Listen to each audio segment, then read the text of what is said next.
Welcome to Get Rich YouTube channel. I'm your host, Mary.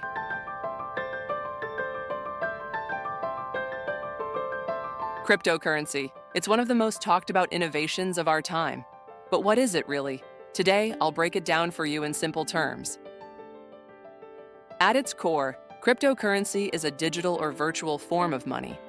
Unlike the cash in your wallet, it exists entirely online and relies on blockchain technology to operate. Blockchain is like a digital ledger, a public, decentralized database where every transaction is recorded securely. This technology ensures transparency and prevents fraud.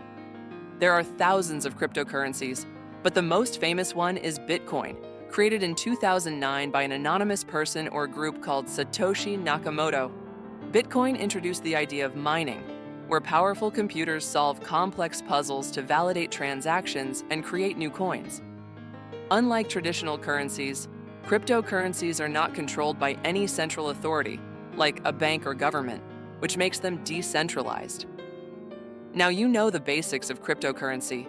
If you're curious to learn more, hit that subscribe button and join us on this